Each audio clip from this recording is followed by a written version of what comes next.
Hey,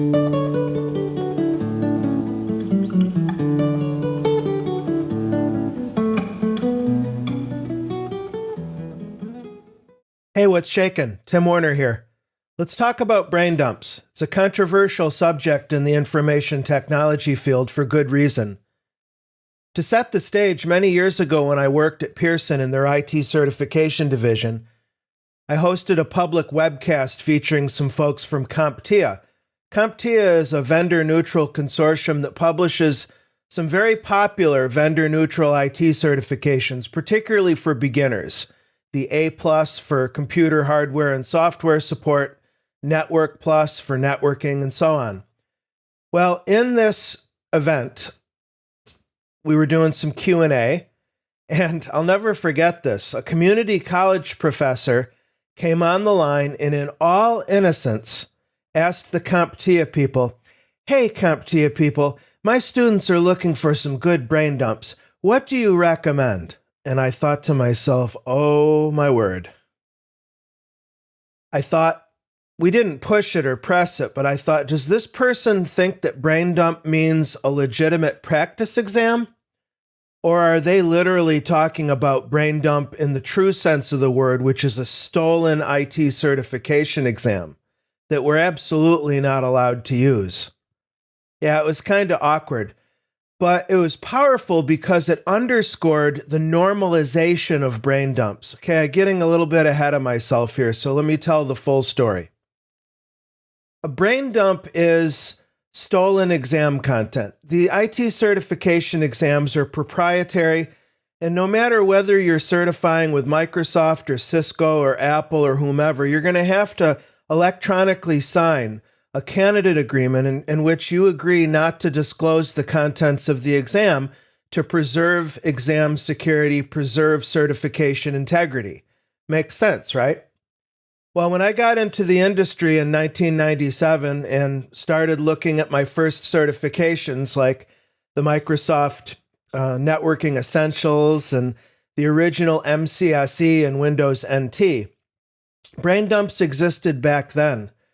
But they were different. They were all free, and they were posted by individuals as a community service, normally on throwaway websites like GeoCities, if you remember GeoCities.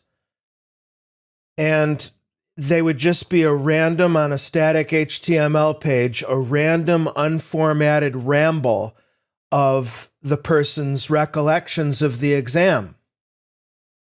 Now, that's still a violation of the candidate agreement because you're at least attempting to transmit what was actually on the certification exam. But again, those brain dumps were rife with errors. It was just human memory dumping the contents of their brain on a page. That's why I think they're called brain dumps.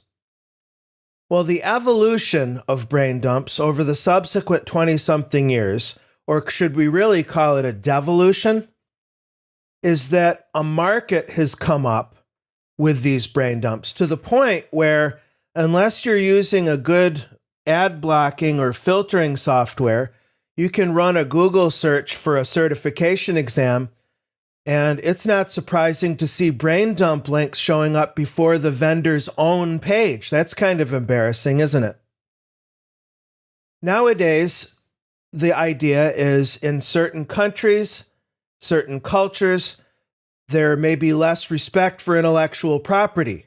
And so a Pearson VUE testing center, which is where a lot of these IT certification exams are hosted, may be compromised in whole or in part, or it could be the old-fashioned thing where somebody will go in to take the exam and secretly record the computer screen or whatever. But the bottom line is nowadays, brain dumps consist of word-for-word transcriptions. Oftentimes it does involve recording because brain dumps nowadays will oftentimes pick up screenshots and other graphical elements from the live exam in them. And 9 times out of 10, these brain dumps are being made available for sale as practice exams. Now, we could go on a moral diatribe about the hazards of brain dumps, and there is a very legitimate theme to that. And I've talked about it in the past, the so-called paper tiger, where you might or might not use a brain dump to help you earn a certification, but at the end of the proverbial day, if you don't know how to do the work, you're going to wash out of the job. Simple as that. So there's ethical questions to using these brain dumps. There's practical reasons not to use them. But frankly, the most important, it seems to me, is that it's against the rules. And to a vendor, if they discover that you used a brain dump product, and there are a number of different ways that that can be done, especially nowadays with generative AI, there's talk that many certification vendors seed questions in their live exam to try to map to these brain dumps that are available. In other words, algorithmically attempting to footprint or fingerprint whether somebody's used a brain dump to prepare for an exam or not.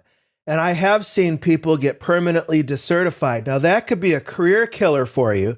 If, for example, you're a Microsoft specialist and they permanently bar you from earning their certifications, you've closed so many doors for yourself for your entire career, because you may be faced with opportunities that require you to have one or more Microsoft certifications. It's just not worth it. It just is not worth it.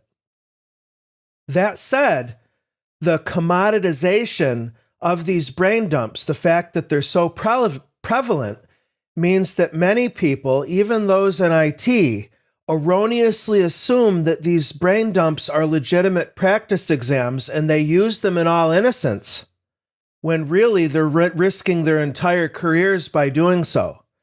So this lesson, I think, is very, very important for you to understand. So the lesson is, in a nutshell, make sure you're vetting your IT certification practice exam and that it's legitimate. The three main vendors that I'll normally recommend are MeasureUp. They're mostly Microsoft. Not all Microsoft, but mostly Microsoft. It's going out of my head now what it is. Wizlabs.com. They're not a brain dump. They're legit, but their quality isn't the best because they just move so quickly. They don't tend to care as much about quality. MeasureUp definitely puts quality at the top of their priority list. Pearson is another company that makes their own practice exams. They're good quality.